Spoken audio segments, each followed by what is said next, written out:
Thank you. Just a word about, I'm sorry, I have to speak in English. The images that you'll see aren't in any particular order, and I'm probably not going to comment on them directly, but they're here to remind you about what's in the exhibition and what my pictures look like, and so on, and also we'll add some pictures that are not in the show, just as a point of comparison, and just for the interest of having something to look at while I talk. I'll try and speak for 40 minutes or so, and then leave some time for a few questions if you want to ask them.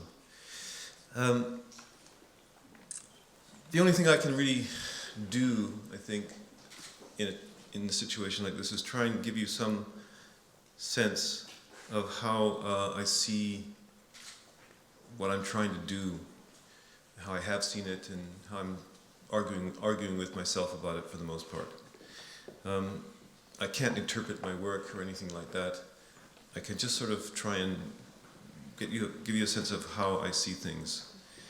All of the other art forms, all the forms beside photography, the art forms we know, painting, theater, sculpture, poetry, music, and so on, all of those have never been asked by any of their public or their practitioners to copy the actual appearance of the world exactly and leave it at that.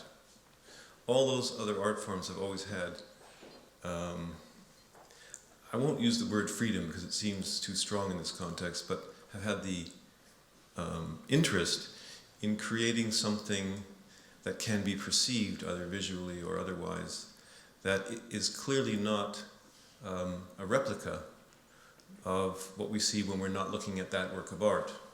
A painting can be a vision of something that doesn't really look like what you see when you turn your head 90 degrees and look at something else. That has always been accepted for art in general. That is, that it can be an alternative way of seeing the world, a subjective way of seeing the world. It can simply be an alternative of some kind. And that's sort of been built into the whole idea of art since the very beginning, it seems to me. And that is where the problem, in a sense, arises with photography.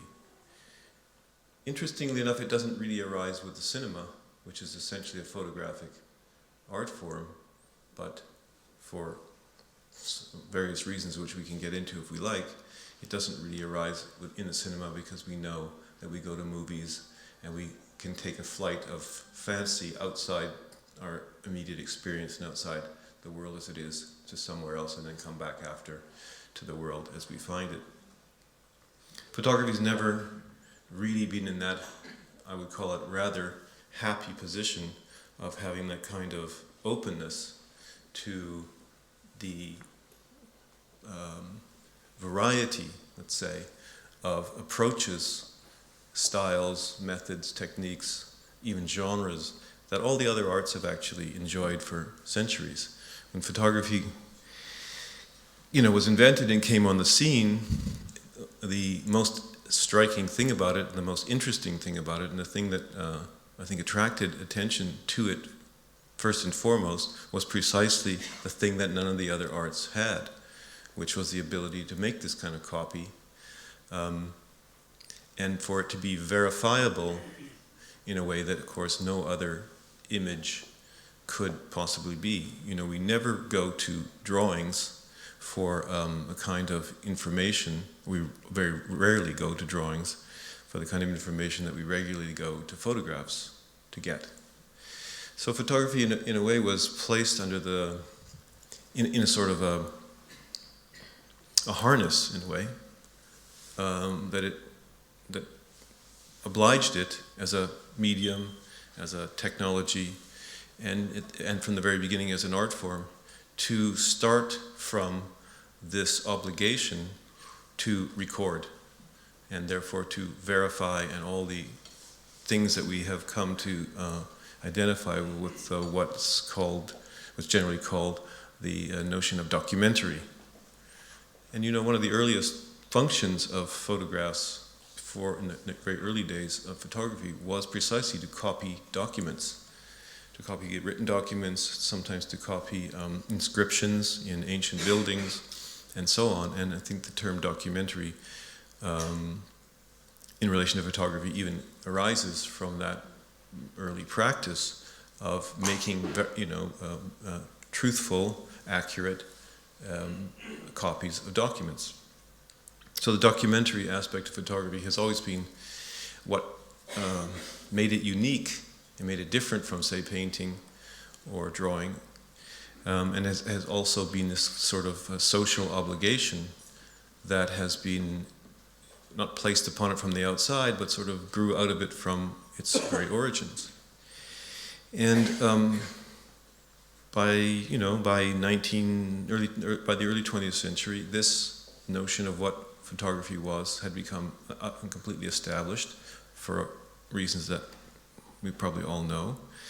And that when those people who liked photography aesthetically, who just liked it as an image-making form, began to feel that it was art, and feel that photography was an art form and that a photograph was a work of art, they had to deal with this unique issue about photography. When I say that people began to feel that photography was an art and that photographs were works of art, I really think it probably happened that at some point in the social experience of photography, that some people just began to feel that way. They began to appreciate the pictures that were coming out of people's cameras for whatever other purposes they were made for, but they began also to respond to them in ways that, of course, reminded them of the way they would respond to a drawing or a sculpture or another art form. And then and at that point, they simply experienced those pictures as art, and in the process of them experiencing those pictures as art, they became art. Since Duchamp, we could say what an artist says is art, and that's in a way from the artist side. We know that by now we can't contradict that idea that what an artist says is art is art.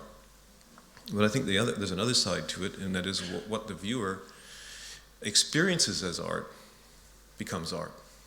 And I think that is maybe even more salient than the artist side for the original aesthetic appreciation of photography.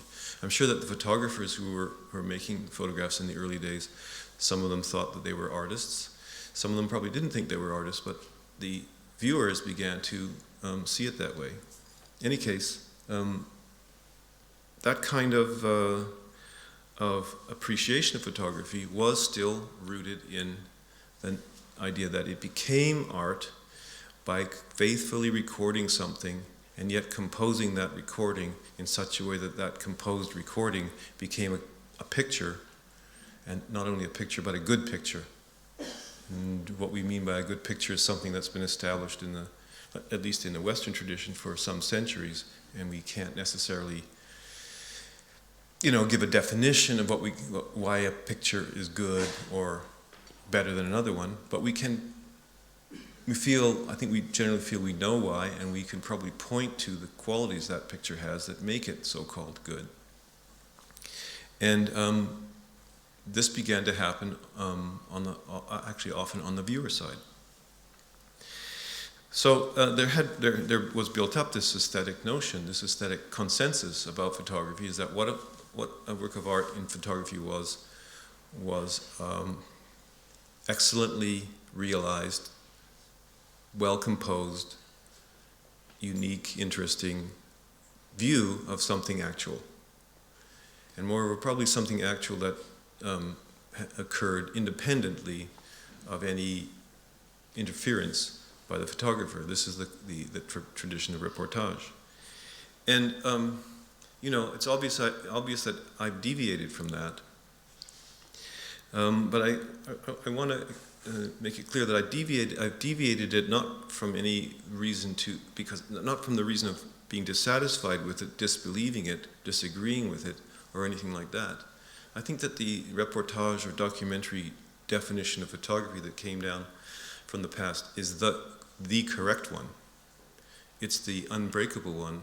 It's the most important one. And it's the most significant one. So I utterly accept the fact that a photograph is artistic. Its artistic validity is first and foremost defined in the way I've just defined it. The problem was that, for me, although that's inarguably true, by the time I began to work in photography myself, it really wasn't very interesting, artistically. It was completely obvious and yet uninteresting. It seemed that this notion that photography was something unprecedented and new as an image-making method or an image-making technique, and something that had been defined as the new wasn't new anymore by about 1970. The most striking thing I felt about that notion of photography around 1970 was it wasn't new. It was old, and it was tired. As true as it was tired. And it seemed to me that one of the main problems about that was that photography and photographers and photographic writers and so on had become very attached to their own a consensus that the unprecedentedly new nature of their art form was something that made that art form somehow more modern, more advanced, more unique, more something than the older art forms like theater, opera, music, poetry, and so on. And that had become a consensus, a complete consensus, that photography should never be like the other art forms. Photography was unique and new. It was born out of the new world, unlike all the other art forms. It came out of modernity in a modern way, and it should never be like the other art forms. That really bothered me because I liked the other art forms. I liked painting, theater, poetry, literature. I'm just holding my hand up here because that light is super bright on my eyes, so I'm just going to give it a rest for a couple of minutes at a time. I liked the other art forms, and I liked what they could do. I liked what a novel can do. I liked what a painting could do, etc. And I began to feel that, as true as this element of photography was, it was kind of a restriction on the art form. And I began to think that the difference of photography from other arts, which was the new thought about photography, had become the old thought about photography. And that I was getting interested in just following my intuition, and this was really a childhood intuition, that what could be could be new at the time was that photography could be explored in terms of what it actually shared with the other art forms. And I began to think of them more like, say, painting and photography, or drawing and photography, or sculpture and photography, or printmaking and photography, to leave aside literature and all that just for the moment, but all the visual art forms, to think of them as a family and think of their sort of kinship relationships, their brotherhood, sisterhood, or whatever you want to call it, the akin things, the things they had in common, and those are pretty obvious. Of course, they all make images. They all are subject to the aesthetic criteria of what a picture is. They all have a certain relationship to language and literature. They have formal criteria that are shared in terms of light, dark, color, brightness, shape, edge, shape, etc. Form. All the formal things can be passed over from one visual art to the other quite easily. In other words, you can talk about contour in photography just as you can talk about contour in drawing, etc. So I began to really feel that the new thing to think about was these kinships, and I began to start searching for the roots of those kinships. I'm reconstructing the process of my own thinking at this time. This is not quite how I experienced it at the time. I'm giving you a reconstruction. But I began to think about and looking for the ground, if you want to call it that, the foundation of the kinships between the art forms that I could maybe use. And of course, it was obvious to me, and I think it's obvious to everybody who thinks about this at all, that of course drawing and painting were in a sense, the parents, not of photography itself, but of the photographic eye, or the visual eye, or the picture-making eye. So of course there were going to be things learned from painting, and that was also, at that time that was, I would call it a mild taboo, nothing very heavy, but a mild taboo in the sense that photography was not supposed to be like painting, and it was not supposed to be like painting for a long time. That was important and obvious. And the other place that, of course, jumped out at me, and as I'm sure it has already jumped out at you, was the cinema. Because in the cinema, we have this strange synthesis of arts. In the cinema, when it was in its youth, I think it was called the seventh art, because it was supposed to have amalgamated and synthesized all the previous arts, painting, theater, music, literature, and so on. And cinema was a synthetic art form. But for me, what was really inspiring about the cinema was to realize that the cinema was really just a very elaborate way for us to look at photographs. Because I had a job once in a cinematheque, and part of my job was to examine the films when they came in before they were to be shown, to make sure they weren't broken. So we had to put them on a little editing thing and spin the reels and look at the film, make sure it was okay. And of course, being interested in pictures, I often would stop the film and look at the individual frames of whichever film we were looking at. And of course, it doesn't take very long to realize that what you're looking at is a photograph, like a little slide. It's just printed on a long piece of celluloid alongside many, many more photographs. And of course, it was pretty obvious at that point that when you went, it became kind of comically obvious to me that when I went to the movies, when I went to the cinema, I was just looking at photographs in a peculiar way.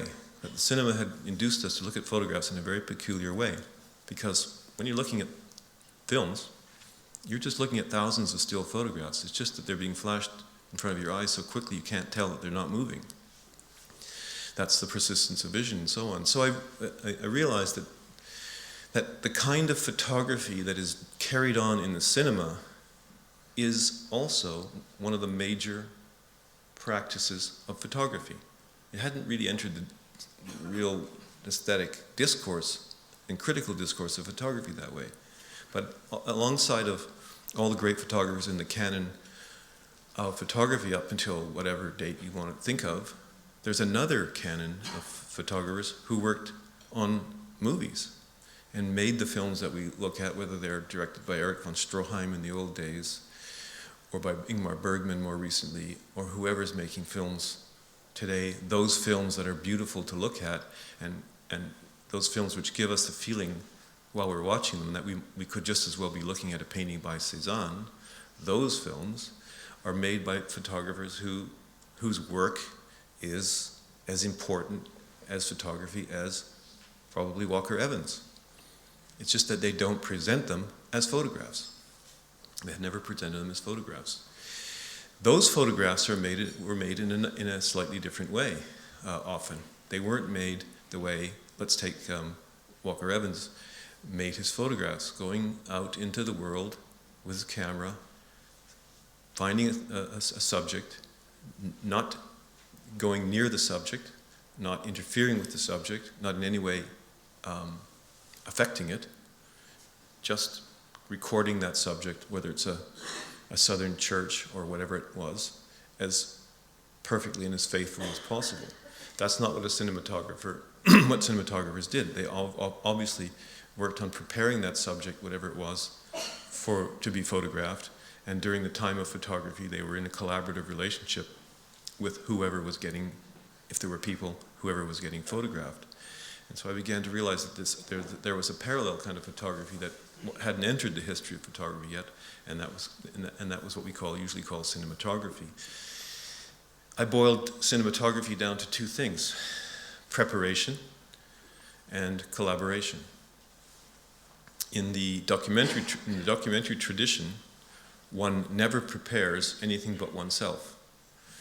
One prepares only to go out in the world prepared to do this thing that photographers do that allows them to capture something as it occurs and in the process, and in a sense almost in the emergency of its occurring, to almost magically make a picture out of it that occupies a rectangle the way a Raphael could, or a Cézanne could occupy a rectangle. That's the achievement of the great documentary photographers. But they do not touch the world because that's a taboo, or at least a boundary line in their practice. And of course they don't collaborate with anybody in the process, because collaborating with anybody who should appear in the frame of the picture would transform the picture into something else. Those two elements are excluded. But cinematography was quite the opposite. So it seemed to me that there was an open space at that time. This is close to 40 years ago now. An open space in which photography could be experimented with for all the, in a way, in all the opposite directions that it had been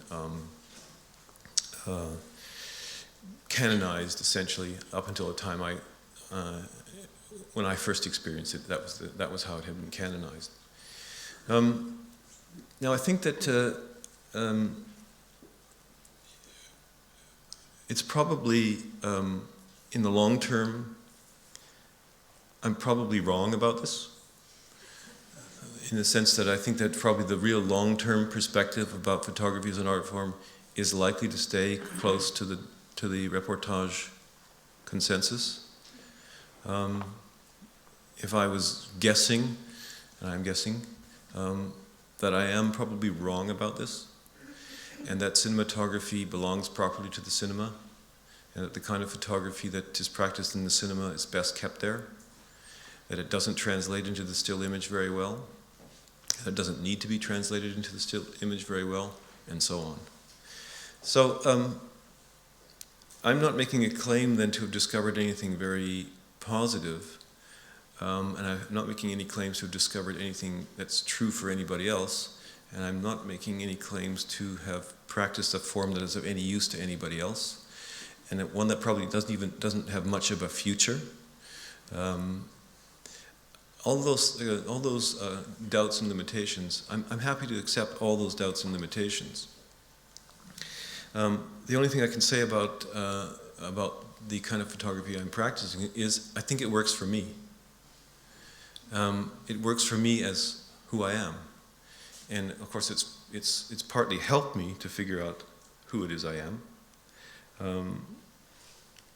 And so, as far as in terms of my own artistic development, that's been good for me. I don't think there are any rules in art, in any of the arts. I think there are no rules. There are only results, and I'm sure it's possible that everything that I've sort of recounted to you so far here about how I would have seen photography and cinematography is completely wrong, completely baseless, easy to refute, logically flawed somehow, etc.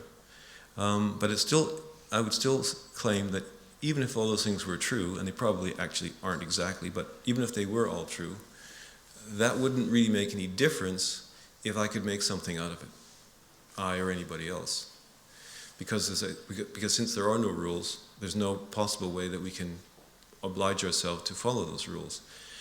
The canon of art, that is the canon of good artworks, exists because there are good artworks that have been achieved somehow, and that we've agreed are good and are the good ones. And happily, new examples of that get created and get added as time goes by. The canon is probably not getting smaller, it's getting bigger slowly.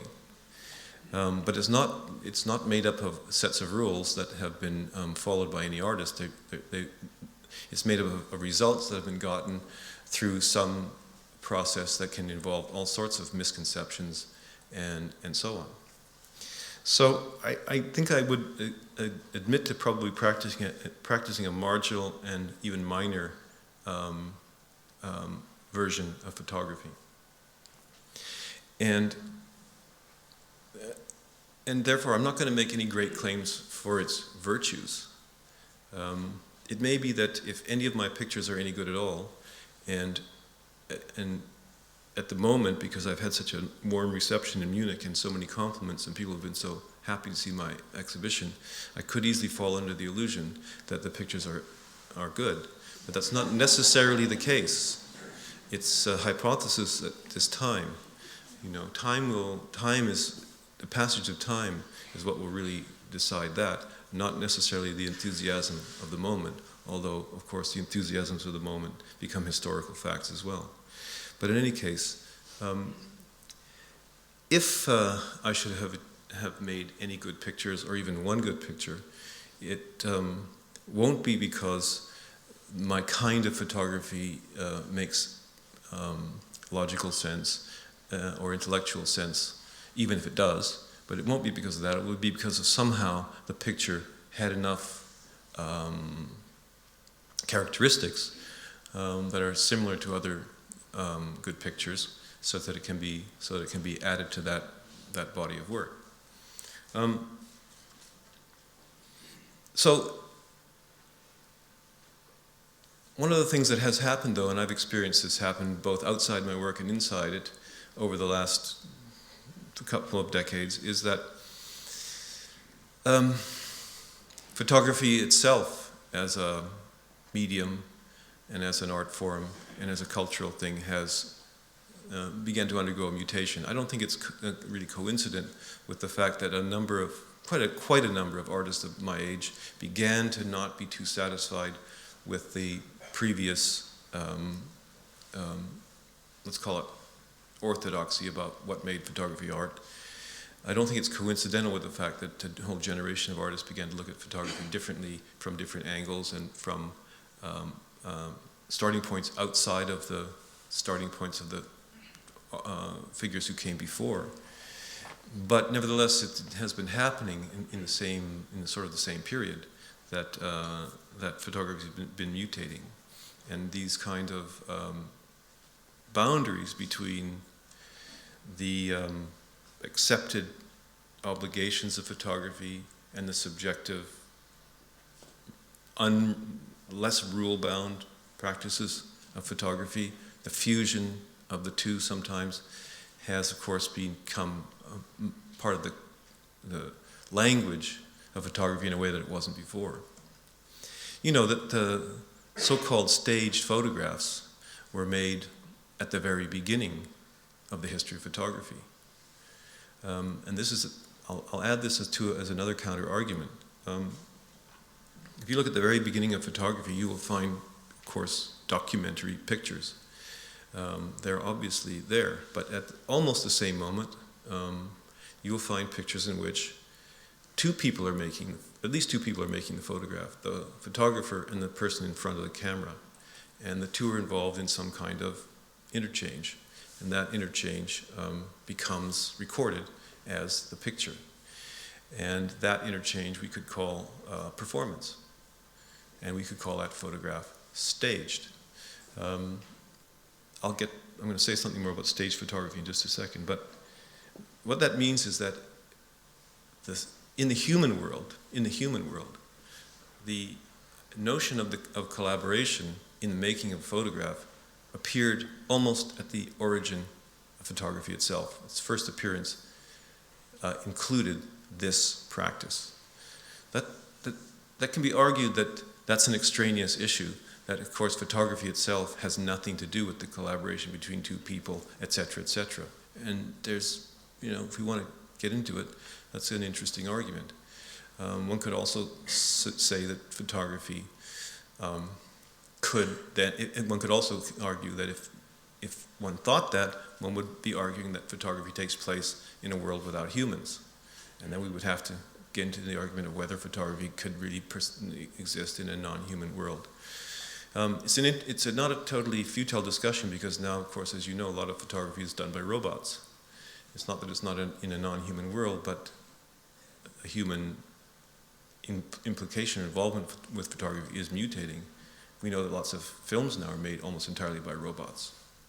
And that's, part of the discussion. But in any case, what we could call stage photography, I could also argue was present at the origins of photography itself, given that photography involves the presence of people. So there are reasons why we could make, and I could make to myself, arguments about why what I'm doing makes sense. And so what I'm doing here really is showing you kind of arguments I have with myself pretty much every day, every night, about whether what I'm doing makes any sense. I hate the term stage photography. I've never thought that's what I was doing. The term staged photography makes you think of a stage, a theater, and all the apparatus of the theater. And that is, of course, staging. Actors are on the stage and so on and so on. But that's not really what photography is about. If you think about the very early photographer who asks his child to sit down in front of his camera, or in case of Julia Margaret Cameron, her camera, and do something so that the picture has something happening in it, then the photographer has already induced something to happen. Therefore, we already have a kind of collaborative, performative photography. There's no theater, there's no stage, there's no director, there's no lights, there's no actors, there's no script, there's nothing that resembles a theater. It's an interrelationship between two people and a machine, but it is not a theater. Therefore, what happens in a photograph is not theatrical, because it is not a theater. Staging can be as simple as standing in the street with a camera, taking pictures of passers-by who don't see you, then waving at one and getting him or her to wave back and taking that picture. That's staged, so-called. But it's not on a stage, and it's not a theater, and it has none of the apparatus of staging. Therefore, the term is misleading, and it makes people think that all photographs that are so-called staged are made through the application of some theatrical staging apparatus. And therefore what happens in them is not real, or not true, or something like that. Or even worse, even a worse term, fiction, that they're fiction. What happens in these kind of pictures is fiction. I would argue that I don't do fiction. My pictures aren't fictional. Fiction, I think, is a term that's mostly appropriate to literature. Maybe to the theater, but to literature. Fiction is somehow a narrative form. Fiction, to me, is a description of a kind of narrative.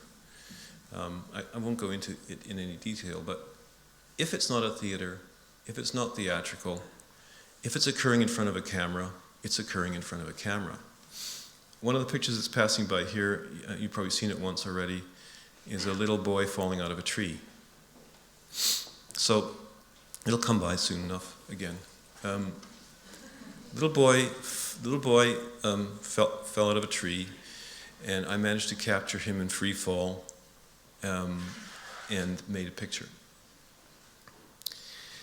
It took me a long time to figure out how to photograph that space with a tree in it for technical reasons, not interesting technical reasons, but I'll say only that the capacity of even the best camera and lens to stop the motion of a falling body is very weak. It's very, very difficult to photograph without blurring a body just falling through the effect of gravity. It's not impossible, of course, but it's very difficult. So in order to photograph a falling body, something has to be worked out. So I worked it out. Put the kid in the tree, more accurately, asked him to climb into the tree. Spent some time figuring out what he would have had to have done in that tree to cause him to fall out of it. Because, if you fall out of a tree, some accident has occurred and you've lost your balance. And then put him in the position where this accident could occur and then let the accident happen, and then capture him on the way down.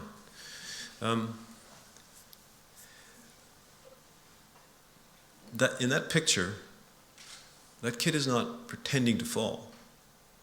He's not acting. There's no performance. He's falling from the tree. Just as if I had been in the backyard with my iPhone and captured him by accident, falling from the tree. The two pictures are equivalent. Both of them capture what's in front of them at that time. How the thing gets there is secondary. Therefore, what you see happening in my pictures is happening. What you see in the theater isn't happening in the same sense. There's a difference between what you see happening in both arts. Photography doesn't, in a way, allow for fictional events. What you can see is what happens. These two kids are boxing. They're not pretending to box. They were boxing, etc. So that intrigues me. I don't know whether it's true. I don't know whether it's logical. I don't know whether it makes any difference. But the fact is that I've always been able to feel that there's a space in the photographic process itself where all phenomena or all occurrences are treated or end up the same. They become the same. It doesn't matter anymore how the falling body got in front of the camera. It doesn't matter. Any of those things are secondary. They're of course part of the artistry of the making, but they're secondary. So it's been kind of a struggle in a way to follow a sort of an intuition that I had about photography, which was that on the one hand, it was like the other arts in unexpected ways, that it could be much more literary, that it could be pictorial in a way that, of course, it had been, but maybe augmented, and so on, that it could be like those other art forms, but at the same time that it would only be able to be like those other art forms in its own way. It could only be like other art forms in the way of photography. That's why, it's not about copying paintings or any of that sort of thing. That's not the way in which photography becomes like other art forms. What time is it? I got 5 minutes, let's say. I'll speak for 5 minutes more. And maybe one other dimension of the sort of aspects of the way I deal with photography, and it has to do with its size and its presence in the room. And I'll talk about the light box as well in relation to that. One other aspect of the classic notion of photography that dissatisfied me as a young person was that it was small. Pictures were always small. Not that I have anything against small pictures, but that they were made actually in the context of publication. That most of photography up until recent times was made in order to be published, either in journalism, in newspapers and so on, or in fine photography books. And of course there were many fine prints that were made, but they were always made on that same scale, and there was a reason for it, and I totally respect the reason. But that lacked something that I felt was important about the picture form, the form of the picture that we have experienced for a long time in our culture. And that is this autonomous picture that hangs on a wall, usually hangs on a wall, that confronts us as a physical object, and which forces us to experience it in this kind of almost oppositional way. I call it autonomous, meaning it doesn't belong to us in the way that something that you hold in your hand, kind of belongs to you, and you possess it. A picture that hangs on the wall isn't possessible. It can be owned, of course, legally, but it's not possessible physically in anything like the same way as this small object.